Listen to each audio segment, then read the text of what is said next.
and ambition, but we are so excited for the opportunity to speak to the staff assembly. So with that being said, we'll take turns just kind of we'll let each one of us kind of introduce ourselves. For those that don't know me, my name is Dr. Eric Wood. I'm the director of the Student Counseling Center here at TCU. I'm a psychologist by training, a counseling psychologist by training. Been at TCU about 12 years, and then I did leave for a year to be a dean in Iowa, but TCU recruited me back to be a director last year, and it was a heck of a year to be a first-year director. But I definitely love this campus and love this community, and that's who I am. I am Casey Call, and I'm at the Karen Purvis Institute of Child Development. I have been at TCU since 2007 when I started working with Dr. Purvis and Dr. Cross, and then I got my PhD in 2012 and stayed on at the Institute, and I have had a couple of roles there as a research scientist, as an assistant director, and assistant director of education is my current role. I manage our education programs. We have two undergraduate major, minor, and then we have a master's in developmental trauma. And we also have an intervention that we train around the world. So that's me. Hey everybody, I'm Nate Guyton. Former football player at TCU, got my undergraduate degree in psychology. I'm working on a graduate degree in clinical mental health counseling, and working for the Chancellor and Dr. Whitney Boyd in the Chancellor's office as a graduate assistant. So I'm really excited about this work, and I appreciate being on board for it. So thanks for everything. All right. We decided as a group of presenters to really kind of start off with personal stories of how this is affecting us, because really our whole premise is that culture-based trauma and trauma is affecting all of us. Doesn't matter your race or anything, it is affecting all of us. So we thought we would kind of open up just kind of our vulnerability, but also just to kind of, if we're going to talk about it, we should, kind of lead the way too. So we're going to take just a couple of minutes to talk about our own personal stories about how culture-based trauma affects us. And so I will start with my experience, and the one I usually kind of share has to deal with this recently. For those who know me, I'm very close to my mom. My mom is actually a brain cancer survivor. She had a tumor. It was early 2020. If you know the process, it's a very long process, but she has to get follow-up just to make sure it's, still in remission. Well, one of the tests came back really inconclusive, and that's just a very scary kind of news to get. And there was just a lot of anxiety, a lot of worrying, all the way up to the day that they wanted to do more testing. Well, on the day that she was scheduled for her appointment, we get a call, and they said, we have to cancel your appointment. And the reason why, because this was right after George Floyd, there was actually protesters. She was getting treated at downtown Dallas at UT Southwestern, and there were protesters who were actually blocking access to the hospital. And then that happened again, and then it happened again. But I remember the third time it happened, we were actually there, and there's some of my friends, or family friends, and they were white, and they were so upset at the protesters, and their point was, think about the protesters, what are they doing? You can get access to the hospital. And I remember my mom, she was talking about, well, the reason why, that's what she always talked about, what is the reason why you're doing it? And her response was, she's not mad at the protesters. In fact, she's actually really proud of the young people who were doing the protesting. She said if she was going to be mad at anyone, it'd be mad at why they're protesting. And she was sharing how, when she was in school during the Civil Rights Movement, she had friends who were being sprayed by a fire hose. And her dad, my grandfather, his job, if someone didn't come home that night, he would have to go through the creek bed to see if they were lynched or not. And so for her, what she was saying was the fact that racial equality is now back into the spotlight of the national attention, that is what she was proud of. And I just remember, just because that affected me, because that's my mom talking like that, and just how important it is, but also just the dichotomy of it wasn't about the political aspect of a protest and police and whether you agree. It was just the fact that it was a big topic of the discussion, and a huge spotlight is on national racial equality. That is what kind of hit me, and just realized, okay, this is actually something that's affecting all of us. So that's my story. Casey, you want to share? Yeah, I think when I start thinking about cultural-based trauma, I think about you know, we at the Institute, we train on trauma-informed care. And so one of the things that we talk about and train are risk factors for trauma. And our seventh risk factor is systemic effects. And so I've been saying, you know, systemic effects is a risk factor for trauma for years and years. But I don't feel like until recently I have connected with that information on a deeper level. I think recently with the killings of George Floyd and Breonna Taylor and Ahmaud Arbery and so many others, I feel like I can finally connect with when we say systemic effects, what we're actually talking about, why that's a risk factor for trauma. I think I feel I can understand more, not totally. That's coming as a white female. I can't understand what my friends and colleagues and people of color, how they understand it. But I feel like I finally at least connect with on a deeper level what systemic effects means when we're talking about trauma. I can't feel the heaviness that and the tiredness and the effects that my friends and colleagues and people of color have on their plate. But I do feel like I at least have a little bit more of a better understanding. At times I feel really helpless on, okay, so what do we do about systemic trauma?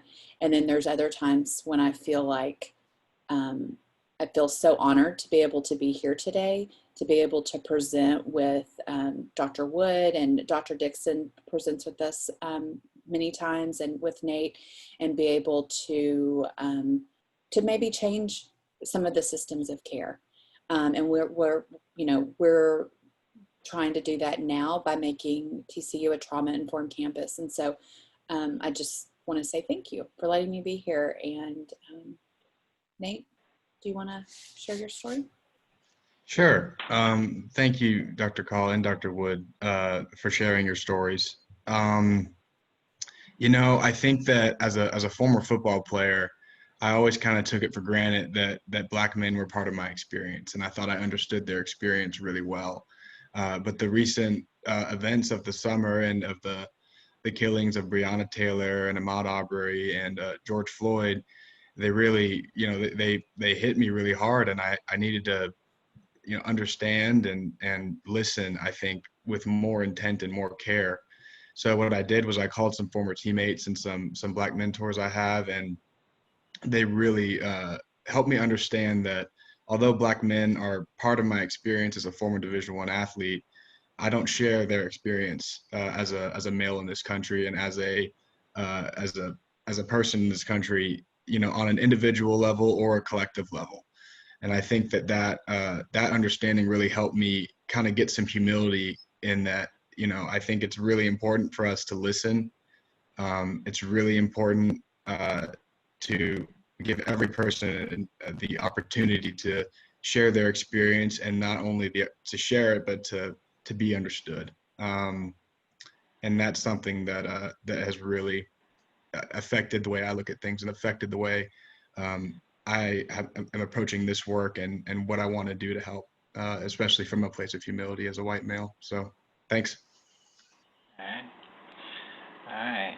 Well, let's talk just about the objectives of the training. As you'll see, the number one objective is we want people to just be aware of the impact of trauma and culture-based trauma. That is the main goal. We want people to have a trauma-informed lens. And I say this all the time, it's not just with our students. This is with our faculty, this is with our staff, this is with our colleagues, this is with your friends, that really just to have the understanding that when you're interacting with people, especially when you see certain responses, that you would have a trauma-informed lens. It doesn't mean you're a counselor or a professional, it just means that you have adopted that lens. And so that is the number one kind of objective for this training. Like I said, if you have that lens, there are expected responses to trauma, and we'll cover over that. These are things that we just expect to see, and that's all types of trauma. We're talking about culture-based trauma, but later on I'll give an example specific for COVID-19, just to kind of highlight the similarities that when you have trauma, there are certain expected responses, and we are seeing those responses on our campus. Number three is, what does a trauma-informed campus look like? We'll talk about some general ideals. Again, from our knowledge, we're one of the first ones to do this, and so we actually have a subcommittee to try to break that down operational, like what does that look like. But I'll give you some of the aspirational goals of what a trauma-informed campus looks like. And Casey would talk about how to give trauma-informed responses. That's literally what she does. So she'll take the lead on that, and then we'll definitely emphasize self-care. So those are our objectives for today, and then we'll leave time for questions and comments or interactions and discussions afterwards. So again, thank you for showing up today. So I will start, and I just want to throw this criteria of trauma up here. So this is SAMHSA, which is Substance Abuse and Mental Health Administration. We have a couple of grants with them, and if you look at their definition of trauma, this is just individual trauma. Their definition is, if you experience any physical, emotional, and harmful event, okay, that potentially could be life-threatening, and that event has lasting effects, and that means it lasts over 4 weeks, and that event causes impairment in your functioning. That means it affects your job, it affects your relationship, it affects school, things like that. That is the definition of trauma. And so if you look at that, just this definition of criteria of trauma, individual trauma, our contention is most of our global community fits the criteria of trauma. Like we all have gone through, and within the last 6 months, an event, whether it be COVID-19, culture-based trauma, it lasted for longer than 4 weeks, and it definitely impacted our occupational relationship functioning. So with that in mind, that is just the lens that we're having, that all of us on this call, people we know, we are now under the criteria of trauma. And if you think about that, think that what the significance of what that is, that's mind-blowing, okay? So that is just the definition of trauma. Dr. Dixon, I'm covering his part, he's actually in the medical school.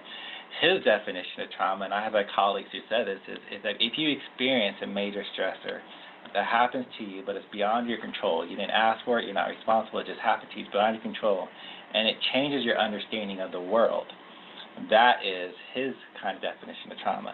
Again, I would contend, and he would agree, that is affecting the whole global community. In the last 6 months, we've all had this event, it's beyond our control, and it is fundamentally changing our understanding of the world.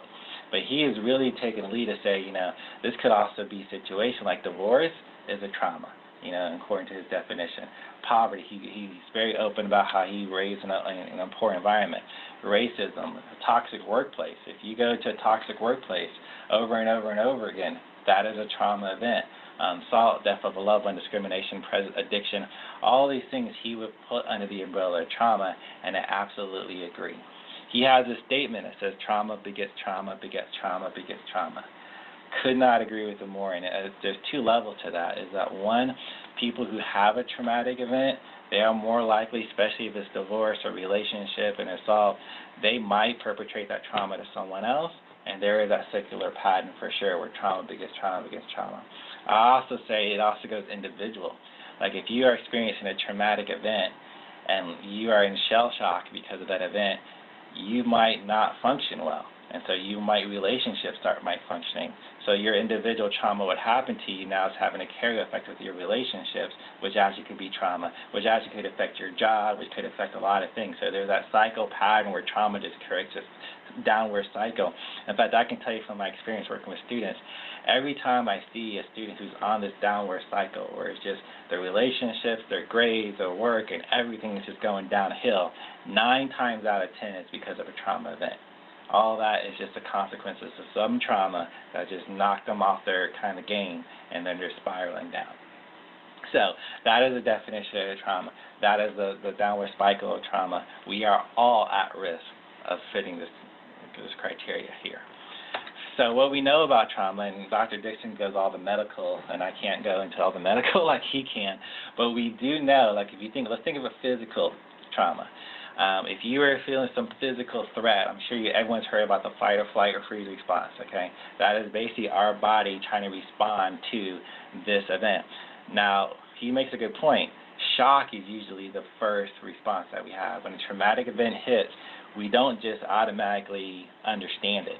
In fact, shock is usually kind of the first thing, oh my God, I can't believe this person's gone, or oh my God, I can't believe this has happened. And so that can actually lead to avoidance, which is a defense mechanism, which actually is very healthy. If we have some overwhelming event that we don't understand, we are drawn to kind of try to avoid it. So that is actually a self-preservation strategy. But the whole fight or flight response is, yeah, if there's a threat out there, part of us is motivated to fight it. So our body kind of gears up to extra gear.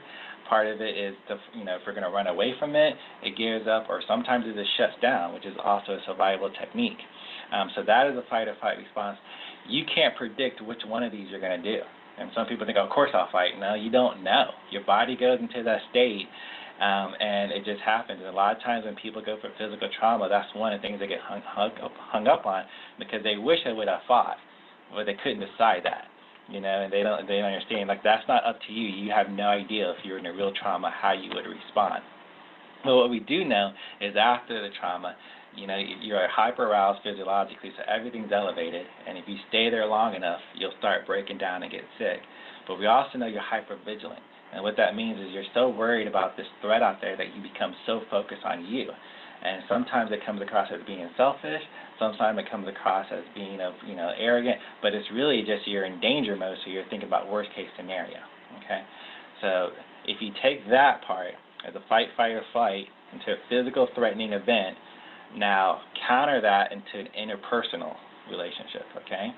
So these are the interpersonal responses to trauma. So just as there's a fight reaction to physical, in an interpersonal context, that's a moving against, okay? Just as there's a flight, the physical response, and an interpersonal context, that's moving away, okay? And there's another one which we'll talk about is moving towards.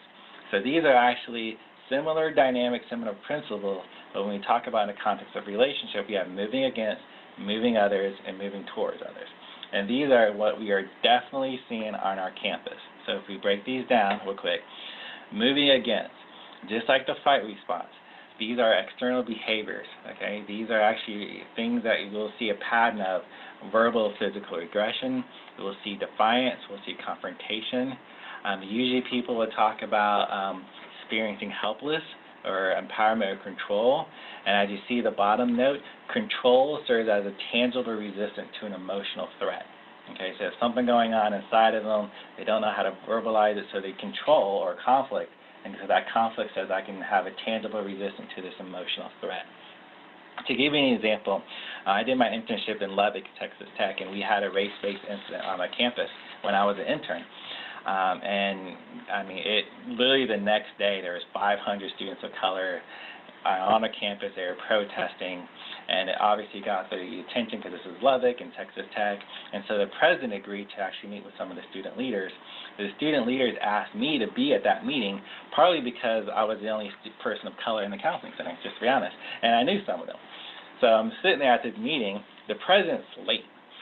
He's about 15 minutes late to the meeting. And I get there, and I was like, hey, what's the agenda? And the students didn't have one.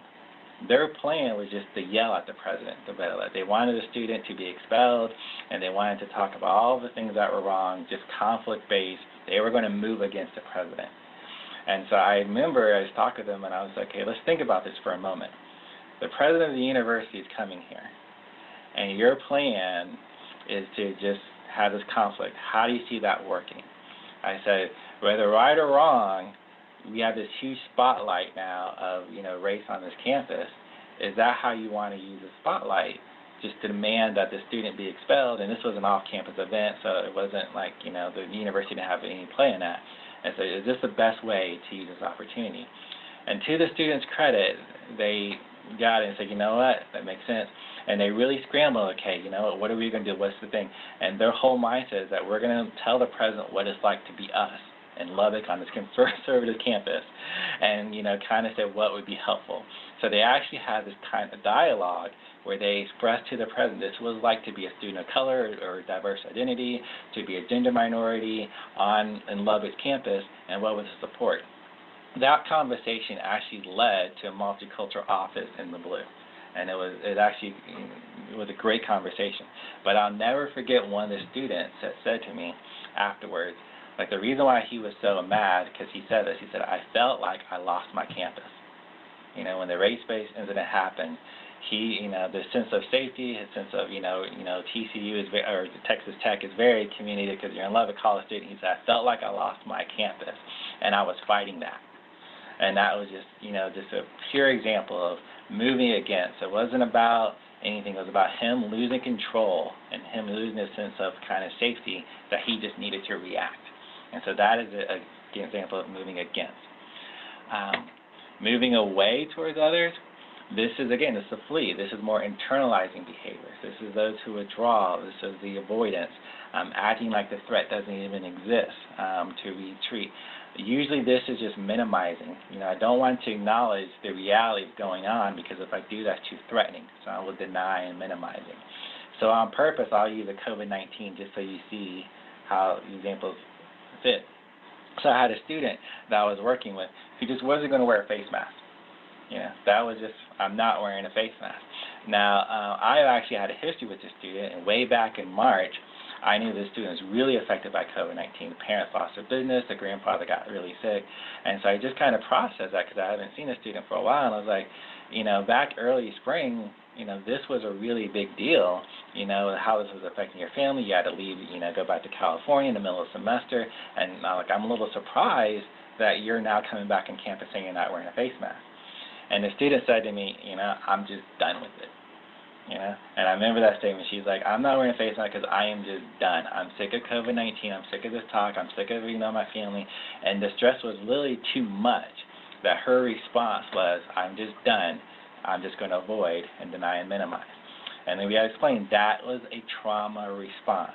It came across as I'm not wearing a mask, but it was actually 100% related to the trauma that she was experiencing early in spring. And when she connected those dots, that gave us a lot of room to work on, because she had a lot of emotions to unpack, and now the student's wearing a mask. So that's an example of moving away. Last one is moving towards people. And this is actually known to be the most effective to trauma. And again, you take any trauma response, from early childhood trauma to relationship trauma to dating trauma to society trauma, one thing we do know of is if someone has a social support that's supportive, their outcomes are a lot better than someone who has to deal with the trauma by themselves. Okay, we know that to be a fact. In fact, a lot of people say the first response to a traumatic event is to look and try to join towards others. And if you are successful in doing that, connecting with someone else, your outcome is a lot better. One of the things we've asked the administration is we need to have a gathering place for students of diversity. Because if there is a race-based incident, if they could come together and connect, just by doing that, their outcomes are going to be a lot better. Their plans are going to be a lot thought out. They're going to have a lot more cohesiveness in university and connection just by coming together. It's a concept we call the gathering place. But that, again, is after you move towards others and coping with trauma, saying I'm connecting with other people, I want to be part of the greater good, I want to find purpose in relationship, a lot of people will say that that is actually the most effective kind of response to trauma. I do want to highlight that all three of these responses are defense mechanisms. It doesn't mean they're wrong. There are times where we do need to move against some people, where we're actually in conflict. There are some times where we need to move away people, and there are some times we move towards people. The ideal is that if we're trauma-informed, we're more aware of these, and so we can be more intentional about what response that we're giving. So I don't want to come across as one's bad all the time, and this one's good all the time. I just want to be aware that this is kind of response. And like I said, we are seeing these on this campus. I come across people all the time that are displaying one of these and have no idea it's a trauma response.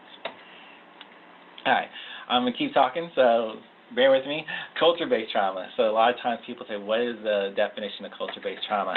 The one thing I really want to point out all these, culture-based trauma, again, is any collective. And it could be students of color, it could be students of diverse identity, any type of collective. If that collective experiences a horrendous event, okay, that's one criteria. And if that event is so powerful that it leaves a mark on the whole group, okay, that's the other criteria. And the third criteria, and this is what we say all the time, is does that mean that the identity of the collective is changed in irreversible ways, okay?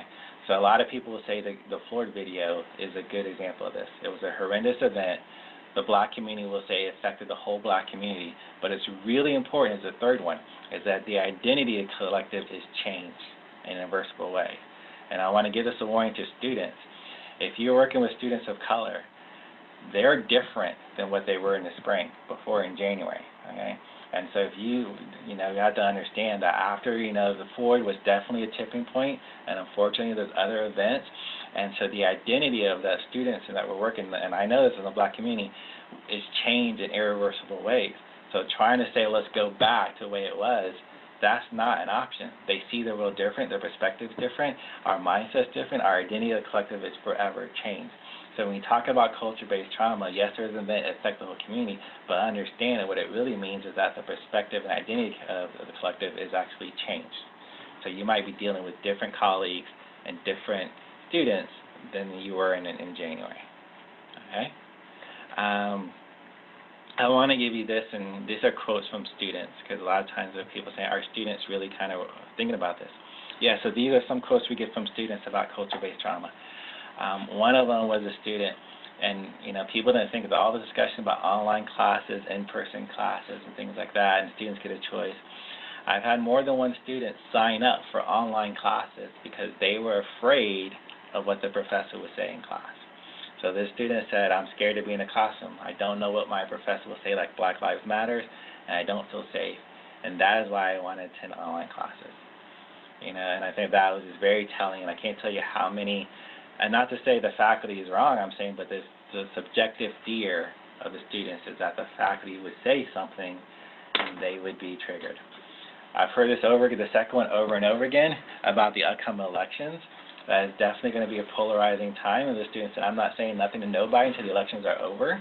There's a lot of fear, like as we get closer to November, the polarization for both sides, and what is going to be the fallout from that, and how triggering is that going to be for people. And then the other student said, I don't know who to trust. I walk around with some of my white friends, and I don't know what they think about me or what's going on in the world, and it's so stressful because we don't know. So these are just some examples of what students are saying from us, our students of color, and again, it's just even diverse identity about being on this campus. Okay? And so almost done, I promise. But in response to that, these are saying that what we're trying to work is, like, can we be a culture-based trauma-informed campus? And like I said before, these are kind of our aspirations. If you have a trauma-informed campus, one, you promote awareness that all members of the community have been subjected to trauma and may experience traumatic responses. This is what we're hoping to do by this training. And we want to, filter this training out to as many people as possible to get that awareness that you are subjected to trauma and there's traumatic responses on our campus. Number two is, how do we foster safety, connection, and coping to encourage healing from trauma? Again, that's aspirational. We're trying to define that and working with the administration right now is what exactly does that mean? But how can TCU foster that connection, safety, and coping? And the third is, how do you provide protection for marginalized communities and safeguards against re-traumatization? That's another aspiration. One of the things we're working on is the student code of conduct, because we found out that race wasn't included in the student code of conduct. And so it's like, no, we need protections for that. So hopefully that gets passed through. But these are kind of the aspiration of what we're trying to accomplish.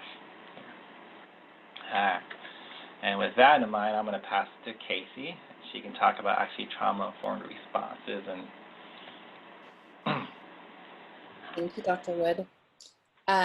Trauma-informed responses. So what do we do now that we know that we've all been exposed to a trauma or more, over the last 6 months? So what do we do with that? How do we approach our work environment and our students and our colleagues and everyone with a trauma-informed response? The first step is that awareness that Dr. Wood talked about, is just understanding that the students are different, that our colleagues are different than they were in January. And that is the biggest deal. The biggest thing that we can do is that awareness. But then after that, we have to create, for any kind of trauma-informed, you hear a lot, or at least in my field, I hear the same words over and over again: trauma-informed care, trauma-informed care, trauma-informed care. And what does that mean? There's a lot of interventions that tout trauma-informed care. And basically anything that is trauma-informed care has to I guess meet the criteria of these three things, which are safety, connection, and coping. And so when we talk about safety, we're talking about creating a classroom where students feel safe. So we heard from the remarks from the students that they want to attend online because they don't know what a professor may say or what another student may say. The other student said, you know, walking around campus, I don't know how my white friends are thinking about what's going on in the world. So our first goal in creating a trauma-informed response is to create a safe environment. So this is in our workplaces, in our classrooms, throughout campus. And we're going to talk about how to do that. And we want to think about felt safety. So when I talk to parents, I say, okay, you know your child is safe, but how do they know that they're safe? And that's the difference between safety and felt safety, is how do they feel safe? Because, you know, even if we think, oh, TCU is a safe environment, well, some of our students may not feel that way. Some of our colleagues may not feel that way. So how do we set up our environment? What do we do differently to help them feel safe? And whatever that takes, right? And then the second part is connection. And I always think of relationships, and just like Eric said about moving towards people, sometimes that is our forming healthy relationships means that we're able to rely on others when we're distressed and that others can rely on us. It also means that we're able to negotiate our needs very well. So, and TCU has allowed us to do that in many ways this semester and through the COVID pandemic. So connection is about relationships. So we need to think about how do we connect? How do we intentionally connect with students and with our colleagues? And then the third part is coping. And I think of coping as regulation. So how do we help our students who are moving away from others? How do we help our students who are moving against others? How do we help them regulate themselves in order to depend on others? How do we help them regulate themselves so they don't explode, right? So they don't have that professor that says something in class that triggers them. I like to think in really simple terms. And when Dr. Dixon's here, he has, you know, all the medical terms, but I think of it as upstairs and downstairs brain. And that's an easy way to remember. When we're in our downstairs brain, we are in our survival mode. Like Dr. Wood was saying, we're hyper vigilant. We're making sure we're scanning our environment constantly to make sure that we're safe. And when we're in our upstairs brain, that's the brain we all want to be in, right? That's when we can focus and do our work and learn new things and connect with people. And so if we create a safe environment and we create healthy relationships and we teach our students and help set up our colleagues to cope, then we're creating that environment that disarms that fear and that gets us into our upstairs brain. So we go to the next slide, please. Thank you. So how do we specifically create safe environments to foster that felt safety? One way is to create predictability, and we can do that by communicating proactively. So if we know something's coming up, just letting somebody know, hey, we've got a meeting at 3 today, or hey, our class is going to be different next week because we're doing something differently, or hey, this meeting has been changed because of this. Anytime we can provide predictability, that calms fear and provides safety. When you know what's coming next, you don't have to be hypervigilant about it, right? And proactively communicate. So let our colleagues know, let our students know what's coming up. Anytime we can provide them with choices or opportunities to be involved in those decisions, that's another good way to create safety. And then a big one is balancing structure and nurture. And when we think about structure, we're talking about creating physical safety and emotional safety. So how do we do that? And then if we're going to up our structure, we also have to up our nurture, which is that relationship piece. And so when we talk about balancing structure and nurture, we're really talking about the opportunity of giving our colleagues and our students the ability to trust us. That's the nurture piece.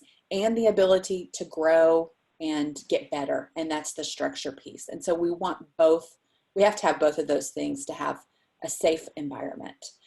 Dr. Purvis, I'm going to use one of my favorite quotes from her, and I have to read it so I get all the wording right. But she said, if you give nurture when a person needs structure, you inhibit their ability to grow. And if you give someone structure when they need nurture, you inhibit their ability to trust. And that's why it's so important that we have that balance of structure and nurture, right? We can talk about it from parenting to working on an athletic team. When Nate and I were talking about that yesterday, or, you know, in a work environment, it's important for all different environments. So, Dr. Wood, will you advance the slide, please? Thank you. The next part, the connection or the relationships piece, really practical things that we can do to improve our relationships is, one, to give voice. So be an active listener, make sure that everyone has a voice. And one of the things that we can do is to avoid tokenism. In child development, tokenism means asking the one or two males that are in my class what the male perspective is, right? So we want to avoid that. If we have, it can be about race, it can be about sexual orientation, it can be about gender, but we want to avoid asking our, you know, our colleagues or our students to be the entire voice for the entire group of people. And that creates safety, and it also gives voice to everyone. We want to also make sure that we understand when we're working with our colleagues or our students that we have privilege and power, and make sure that we're aware of that, and to be really careful and mindful of not abusing that power. We also want to allow students to not participate in topics that may be triggering for them. I always give a trigger warning when we're talking about things, because we talk about trauma in my classes. And so I say, you know, if this is hard for you, you have permission to take a walk. You have permission to get a drink of water. You have permission to leave. You have to take care of your needs. That's part of healthy relationships, right? And then we want to be able to engage effectively. This is often done through things that are really difficult during COVID times, like eye contact and healthy touch, and you know, playful engagement and humor, which is sometimes is hard to do via Zoom. But we want to make sure that we are engaging and being intentional on our engagement strategies with our colleagues and with our students. Another one is being mindful and thinking about, what am I bringing to this interaction? I always tell people I'm a really good parent when I've had enough sleep, I've eaten healthy, I'm not too stressed out, you know, all my to-do list things are gone, you know, and that happens like twice a year. So I've got to lower my expectations, right? I've got to think about, okay, what am I bringing to this situation? Am I having a bad day? Did I not sleep well last night? Am I, you know, particularly affected by something at this point in time? May we call it, there's a hand model of the brain, where this is your downstairs part of your brain, and this is your upstairs part of your brain, and this is your limbic system. So when you get triggered, we call it flipping your lid. And so are you really sensitive today, and you might flip your lid really easily than maybe you would have, you know, on those perfect parenting days, or those perfect colleague days, or perfect teacher days, or whatever, right? So we've got to be mindful of what we're bringing to each interaction with our colleagues, with our students, and with each other. And we've got to be flexible, and remember, look, we're all going through these circumstances, and how can I be flexible while still having lots of structure and nurture, but how can I be flexible? And then the next one, Dr. Wood, will you go to the next slide, please? The next one is regulation or coping. So how do we set students up for success? We can do that by having really high expectations and clear pathways on how to get there. So this is what I expect. Here's the way you're going to get there, and setting it out rather than having them try to guess, right? That takes away some of their stress. We can also model strategies like going for a walk, taking a deep breath, pausing, recognizing when you're about to flip your lid, right? Recognizing, oh, that's really triggering for me. I need to take a couple of minutes to, you know, to regulate myself is what I say. I need to take a few minutes to regulate myself, and then I'll be back. I had to do that in a meeting last week because I got really triggered by someone, and I was doing all of these things to try to calm myself, and it was not working. And then and then when we're talking about if we do have students or colleagues who explode or say something or are triggered, we need to make sure that we're addressing concerns in an ideal way. And that's an acronym. It stands for immediately, directly, efficiently, actively, or action-based, and leveled at the behavior and not the person. So just like in parenting, we don't say, you're a bad kid. We say you made a bad decision. And thinking about when we change when we shift our paradigm from to a trauma-informed lens, then we see, oh, there's a need beneath that behavior, right? They're just not getting their needs met in the right way. Okay, so let's figure that out. It's not that they're a bad person. It's that they're using the skills that they have at the time. If they have better skills, they'll use them, right? And then we want to encourage each other and our students to practice self-care. And I think Dr. Wood's going to talk about that a little bit more. So one of the things, the next slide, Dr. Wood, if you'll go to that, the next slide is we have a handout that we have created that has this information from the presentation on it, and we will email that to you. All right. Thanks. Yeah, I mean, we just kind of also want to include the importance of actually taking self-care, because I really believe, especially when we talk with students, that if we as a staff take care of ourselves, one, that would trickle down. I had a conversation with the Chancellor about trauma, and I see it in some of his interviews. He's actually talking about moving against moving away. And with students, even in emails, he talks about I've been in trauma and working out. So I definitely think there's a trickle-down effect with our students.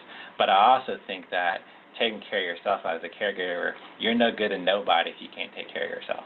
And so that's just really important, and our work is very demanding. And so Dr. Dixon usually talks about this in the medical side, but the importance of, he just says, do your work, in terms of physically. This is a time, when, to really ask, are you really taking care of yourself? When we get stressed, one of the things we always do, we'll stop doing things that help. So we used to exercise, but we're so stressed, we stop exercising. We used to make time with friends, but we're so stressed we stopped making time with friends. That's just a very common mistake, but it's actually the opposite. This is a time we actually need to put more effort into exercising, more effort to making sure we have time with friends and things like that. So in terms of what you eat, he can go on and on about the effects of dieting, but those are something physically. Are you taking yourself physically? Psychological is the same thing. Most people, don't even know, but we actually have a really good EAP program here in terms of counseling sessions, and it's up to all students, and it's up to HR. It's actually, compared to other schools, really, really good. This will probably be the time that everyone should be using that. I mean, there's a global pandemic, and we have the social unrest. And so I always tell people, take advantage of that, because it really won't be out of pocket. And then socially, and we'll talk about this, do you have a sense of community? This is what I bring up a lot to a lot of people. Not just people that are around you. We have interactions, but you can be very lonely and have a lot of people around you. Really what we're looking for, do you really feel like you're in a sense of community? One of the things in our counseling center is we're up 52% of all of what we've had last year. That's how much we're operating on. We're seeing a lot more students come in, but we're seeing a lot of themes. A lot of students are just lonely. They feel disconnected. And so we started these peer support communities. They're not really therapy groups. We're just giving that community, and they're really taking off because students are craving this. They want that sense of community, want that sense of connection. So then the obvious question is, well, what about our faculty? What about our staff? How much do we have this sense of community? How much are we interacting with that? And this is one of the things, if you haven't seen the DEI website, go to it. My kind of self-disclosure, I was doing all this work, and I never went to the DEI website. And I was shocked to be, they have affinity groups. They actually have employee resources groups based on different identities that you can join, or even if you're an ally, you can join. And it's just staff getting together to have that sense of community on our campus. So I definitely encourage you to check that out. But also there's a lot of good work gets done by the DEI, so it's definitely worth just going over there and clicking on it. inclusivness.tc.edu. It's definitely do that. So I just want to give you the encouragement to actually take care of yourself. And at this point, we also like to have a student do a call to action. So this would be Nate. and he can take us home before we do any comments or questions. Yeah. So I just want to share with y'all that I cannot tell you how many times I did not recognize interpersonal responses to trauma as a football player at TCU. There were so many times when something that seems so small, so insignificant, like just a coaching tip or, another player saying that they need to jog between conditioning stages, something as simple as that, turned into this giant blow up and brawl. And this guy was defending himself tooth and nail. And it was like, at the time I was convinced that this was had everything to do with his character, that he wasn't on board with us, that I'd never thought about the fact that this could be a response to trauma, and that how different that situation would have gone if I had taken the time after that situation to not publicly call him out and say, is something wrong with you or something going on right there in front of the whole team, but in the locker room later say, hey, that was a really strong reaction. Is everything okay? What's going on? And then, invite him to share that and listen. I think that that's my biggest call to action for everybody who listens, who takes this training, is that, listening is something that is very easy to do, but it's very hard to learn. And listening entails much more than just, sitting with somebody and listening and then just giving exactly what they need. I think that person needs to be understood. So I think a good tip to do that would be definitely to listen and then to voice what you understand that they've just said, and then for them to give permission give permission and confirmation of what your understanding is after you've repeated it back to them before moving on and actually exploring options for that person. And I think that I really think that listening, if anything like this training or anything that can increase your knowledge, awareness, and skills to make you a better listener and to make you a better, informed person when it comes to trauma, go for it. That's something that we need, and obviously it is growing, and we need more and more attention to it. So, thank you. All right. So at this point, I'm going to stop sharing my screen, and we can open it up. There are some chat questions. I'll pull them up, but if there's okay, let's see. If there's any questions or comments or discussion points people want to make, you can either use the chat screen or unmute yourself. And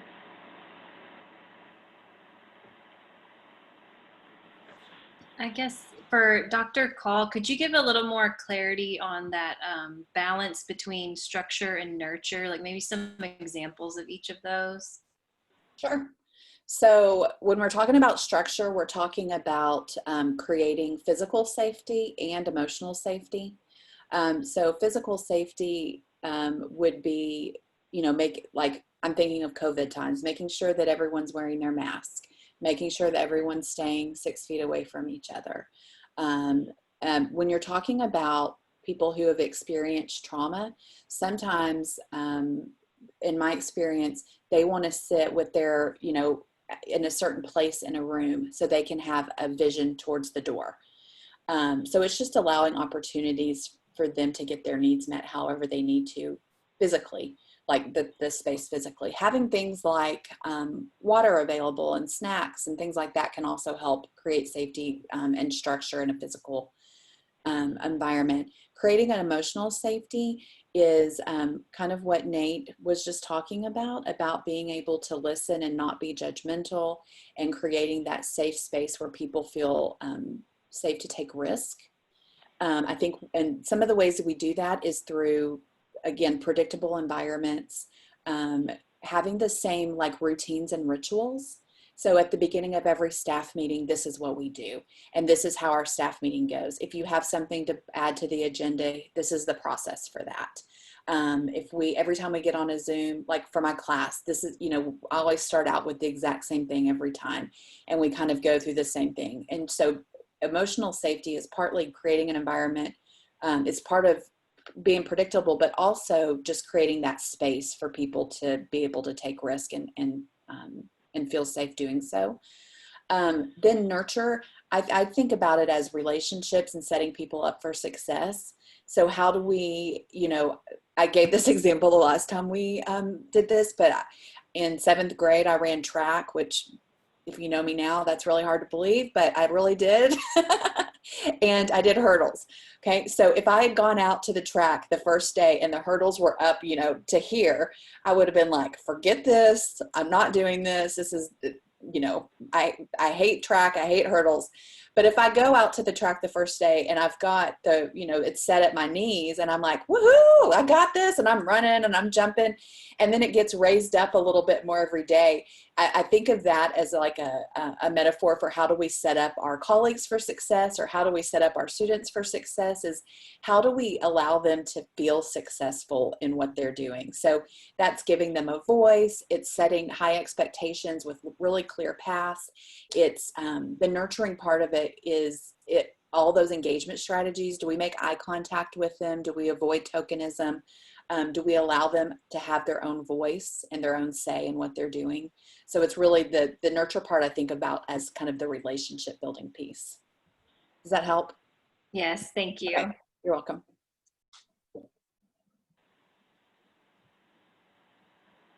Okay. Any other comments or questions or discussion points?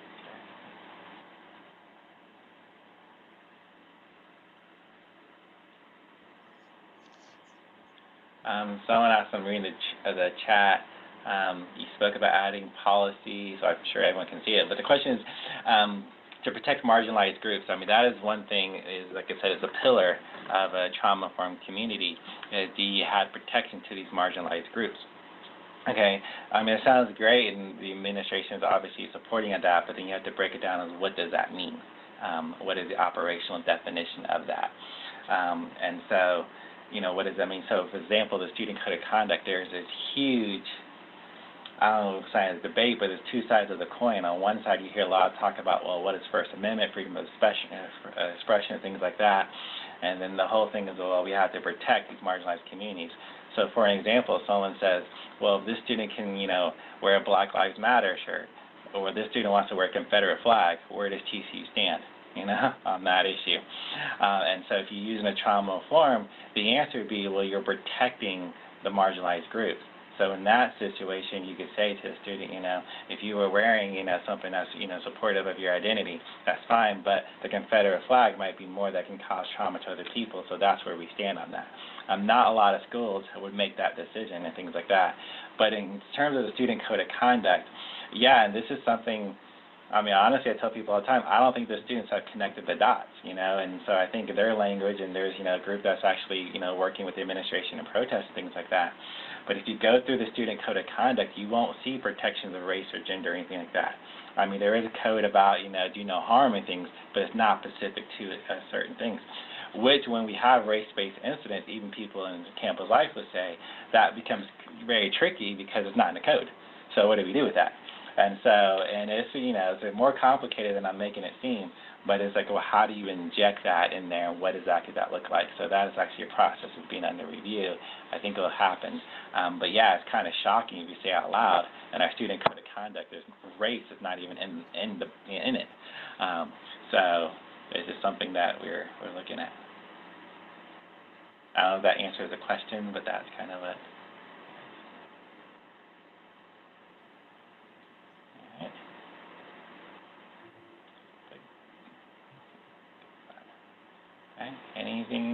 Any other questions or comments? Or just reactions?